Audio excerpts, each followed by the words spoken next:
Good afternoon. Welcome to another episode of Weekly Spark. I just startled my dog when I started talking. That's pretty funny. Um, as you're seeing this, it's going to be just beginning the month of May.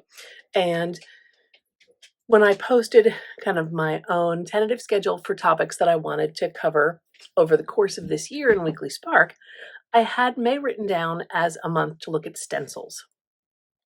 And I'm going to do that. But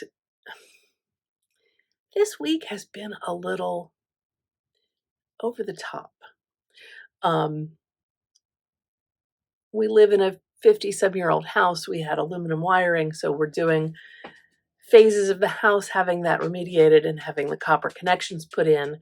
So yesterday, Sunday, I tore up my downstairs so that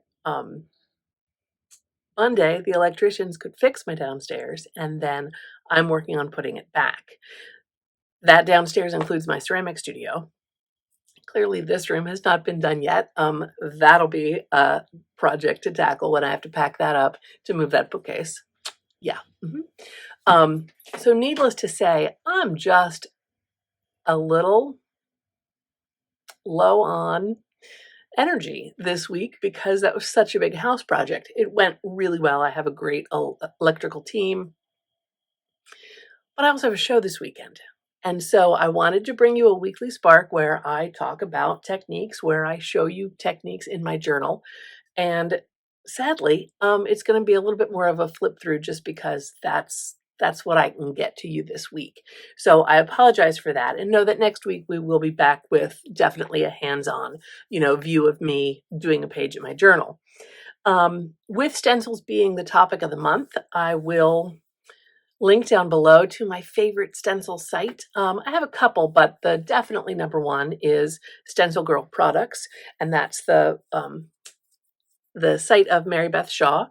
And I really like her business model as well because she uses a lot of designs that are created by other artists, credits them, makes sure they get their royalties. It really becomes a little bit of a co-op in some ways, although it's her mastermind and her brainchild. So I love stencils from Stencil Girl. And no, I'm not getting any kickback or any free products from them or anything like that. I hound them till they have a sale or, treat myself. But a couple Etsy sellers I like as well. Strumpet Stencils, I think, is her Etsy name. Again, I'll post those links below. But I also will cut my own stencils. If it's a simple enough shape, then I'll actually cut a stencil out of cardstock. And I will link that video because I did that last year when I was doing like a 3-lobed triquetra design and did a simple stencil of that. So I can show you that process as well. Chances are I'll do another one during this month so you can see it in process from start to finish and then on the page. So I wanted to flip the camera around and show you some of the way I use stencils, even though I won't be actively doing a page today, just to get you started thinking and to kind of introduce the process. I love them for layering. I will layer stencils upon stencils upon stencils. I will collage and then put in stencils and then gesso smear on top of it, because if you've watched any of my Weekly Spark videos, you know that I really do like to layer things and kind of help embed collage elements in the page that way. So let me turn the camera around and we'll look at some stenciled pages in my most recent sketchbook, some of which you may have seen in recent videos, but like I said, I'll link those so you can go back and take a look at some of those, since this is more of a talking and less of a doing video this week. Stay tuned. So this large journal is one of the Arteza brand that I like so much, watercolor journals with the canvas cover. I actually started it at the beginning of 2022. I always start a journal with kind of a collage vision board element in the beginning of a new journal.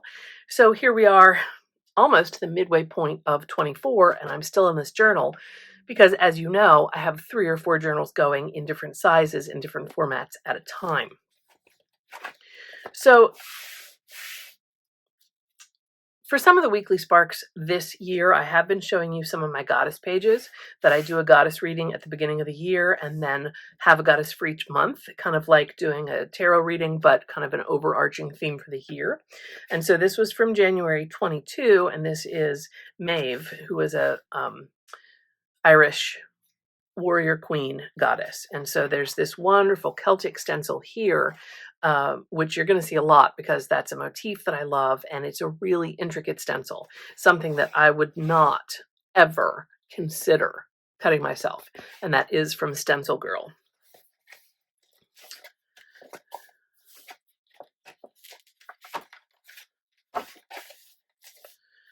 Some of these pages are from Weekly Sparks when the hand was the motif of that month.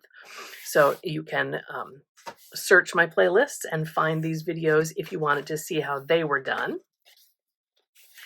Here's that Celtic stencil in full glory using both paint and a gel medium. So I got a little translucency there and then doing some drawing right over top, thinking of the blue of woad of Pictish tattoos.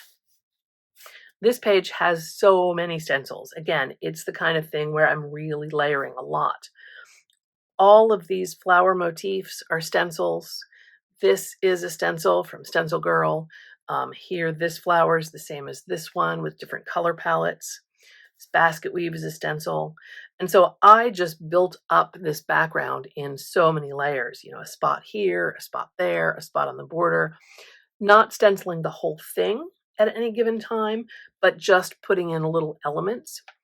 You're also going to see a lot of use of sprays on this page, sprays that we focused on last month. So that's a very me style page.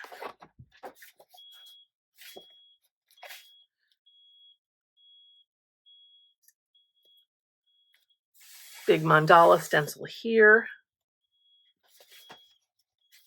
Moon phase stencil here.